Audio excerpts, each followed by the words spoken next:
नमस्कार. मी डॉक्टर समाधान काळे. डॉक्टर समाधान काळे या युट्यूब चॅनलमध्ये आपले सर्वांचे स्वागत करीत आहे. आजचा विषय आहे आर्थरायटिस म्हणजे संधिवात.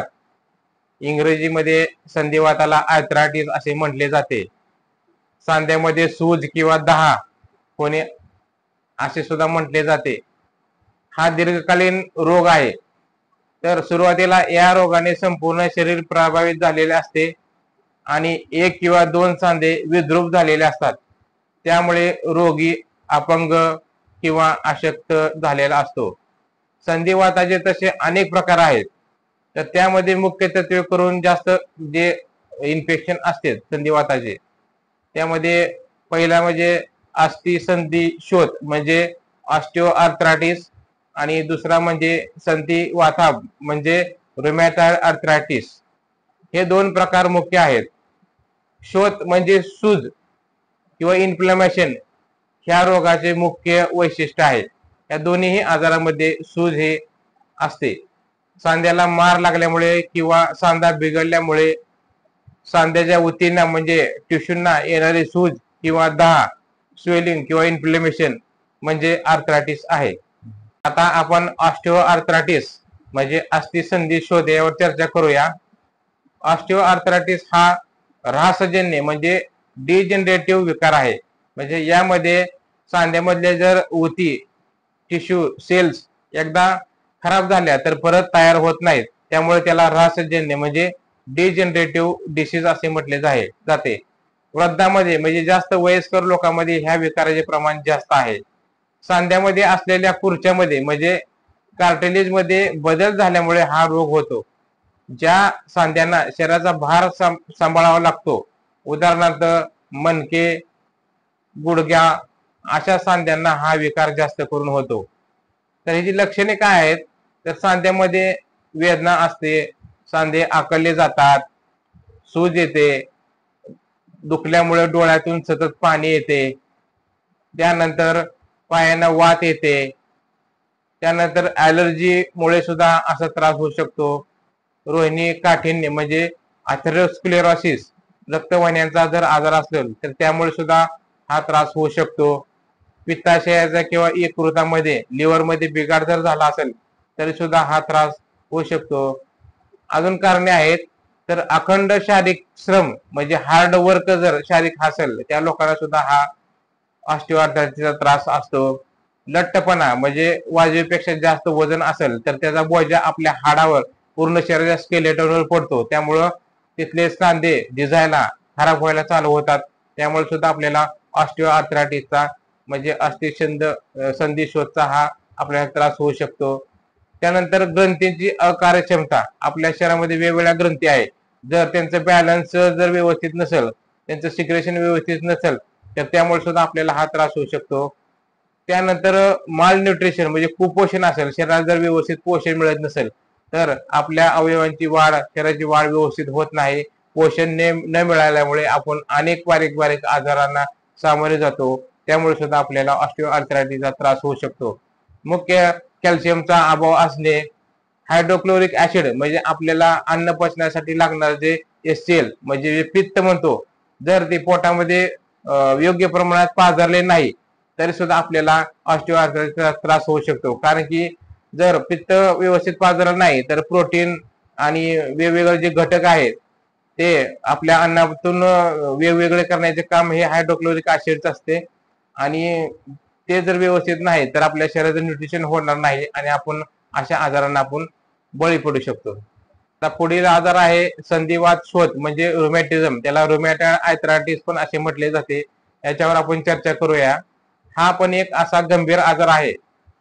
तर यामध्ये बोटांचे सांधे, मनगट, कमरेचे सांधे असतात, गुडघे, पायांचे सांधे, शिवाय स्नायू मसल किंवा लिगामेंट, शरीरातील इतर जे पेशी आहेत नंतर टिश्यू आहेत यामध्ये सुद्धा हा त्रास होऊ शकतो. सांध्याच्या आतील भागामध्ये जो बुळबुळीत असा अस्तर असते त्याला सायनोवियम म्हटले जाते. याला सूज किंवा दाह झाला तर सांध्यांनाही तो दाह होतो. शेवटी सांधे सुजतात आणि विद्रूप दिसतात. हा रोग वाढायला कित्येक महिने लागतात. कित्येक महिने सांधे आकडलेले असतात. कित्येक महिने अखंडपणे दुखत असते. शेवटी संपूर्ण शरीराचा त्याच्यावर परिणाम होतो आणि आपल्याला रुमॅटॉइड आर्थरायटिस हा आजार होतो. तर लक्षणे काय आहेत? रक्तक्षय म्हणजे शरीरामध्ये रक्ताचे प्रमाण वारंवार कमी होत राहत आहे. त्यानंतर आतड्यावर सूज असेल, कॉन्स्टिपेशन म्हणजे पोट साफ होत नसेल, वारंवार बद्धकष्ट होत असेल, त्यामुळे शरीरात टॉक्सिक साठले जाते. त्यानंतर पित्ताशयाचे कार्य बिघडणे, व्यवस्थित पित्त जर व्यवस्थित पाजलं नाही तरी सुद्धा आपल्याला हा त्रास होऊ शकतो. लो बीपीचा त्रास, हातपाय विद्रूप दिसतात. कारणे काय तर हार्मोनल इम्बॅलन्स असते, शारीरिक आणि मानसिक ताण असतो, संसर्गजन्य आजार असतात. त्यानंतर अतिशय भीती वाटणे, एखादा अचानक धक्का बसला असेल, जखम होणे, अनुवंशिकता ही सुद्धा कारणे रुमॅटिझम म्हणजे रुमॅटॉइड आर्थरायटिस मध्ये असू शकतात. आता आपण ह्यावर उपचार बघूया. तर यासाठी आपण सकस आहार घेणं गरजेचं आहे. कॉन्स्टिपेशन म्हणजे पोट साफ होत नसेल तर त्यावर उपचार करून घेणं गरजेचं आहे. आहारामध्ये ताजी फळे, भाज्या, मोड आलेले कडधान्य असणे गरजेचं आहे. उपवास करणे, आठवड्यातून 1 दिवस कडक, हे सुद्धा गरजेचं आहे. व्यायाम करणे, योगासने करणे, हालचाल करणे गरजेचे आहे. तर कच्चा बटाटाचा रस म्हणजे 50 मिली कच्च्या बटाट्याचा रस आणि 50 मिली पाणी अशा समप्रमाणात रोज सकाळी अनुशे पोटी जर आपण काही दिवस घेतलं तरी आपल्याला सुद्धा ह्यापासून आराम मिळू शकतो. त्यानंतर रात्री त्याला 2 चमचे काळे तीळ भिजू घालायचे आणि सकाळी जर ते कच्चे चावून खायचे आणि त्यावर ते पाणी पिलं तर सुद्धा आपल्याला हा त्रास कमी होऊन जातो. त्यानंतर आपल्या हाताच्या बोटामध्ये किंवा हातामध्ये तांब्याचे कडे वापरण्याची सवय असल्यामुळे सुद्धा आपल्याला हा त्रास कमी होऊ शकतो. त्यानंतर लिंबूयुक्त लिंबू व्हिटॅमिन सी असलेले फळे आहारात असणे गरजेचं आहे. समुद्र स्नान म्हणजे समुद्रामध्ये जर आपण स्नान केलं तर आपल्याला आपले अस्थिविकार होत नाहीत, कारण की त्यामध्ये वेगळे क्षार असतात, आयोडीन असतात. जर ते आपल्या शरीरामध्ये शोषले जातात त्यामुळे आपल्याला हा त्रास होत नाही. त्यानंतर जड कामे करायची नाहीत. त्यानंतर वजन जास्त उचलायचं नाही. तर ऑस्टिओआर्थरायटिससाठी एक ॲलोपॅथिक ट्रीटमेंट सांगतो तुम्हाला. टॅबलेट ओव्हरान MR 100 mg सकाळ दुपार संध्याकाळ जेवणानंतर घ्या. त्यानंतर रॅन्टॅक 150 mg गोळी सकाळ दुपार संध्याकाळ जेवणापूर्वी घ्या. टॅबलेट डेक्झामेथासोन सकाळ दुपार संध्याकाळ जेवणानंतर घ्या. जर हा 5 दिवसाचा कोर्स घ्या, नाही कमी आलं तर इंजेक्शन पेरोनाम सकाळ संध्याकाळ असे 3 दिवस घ्या, तुम्हाला पूर्ण आराम मिळून जाईल. त्यानंतर रुमॅटॉइड आर्थरायटिससाठी ट्रीटमेंट सांगतो. कॅप्सूल ओमेज 20 सकाळ संध्याकाळ जेवणापूर्वी घ्या. कॅप्सूल इंडोमिथॅसिन 250 mg सकाळ दुपार संध्याकाळ जेवणानंतर घ्या. टॅबलेट मिथोट्रिक्सेट 2.5 आठवड्यातनं 3 दिवस फक्त घ्या. नंतर फॉलिक ऍसिड टॅबलेट 5 mg ची आठवड्यातनं 3 दिवस फक्त घ्या. त्यानंतर वायसोलॉन 5 mg सकाळ दुपार संध्याकाळ असं 3 दिवस आठवड्यातनं 3 दिवस घ्या. असं तुम्ही 7 दिवसाचा कोर्स करा. जर आपल्याला नाही फरक वाटला तर अजून 7 दिवस म्हणजे 14 दिवसाचा कोर्स करा आणि कमी आलं की हळूहळू डोस कमी करत तो बंद करून टाकायचा. तर ह्यासाठी आपल्याला टेस्ट काय करायचं तर ESR बघा, म्हणजे इन्फ्लेमेशन आपल्याला असेल तर आपण ESR बघणं गरजेचं आहे.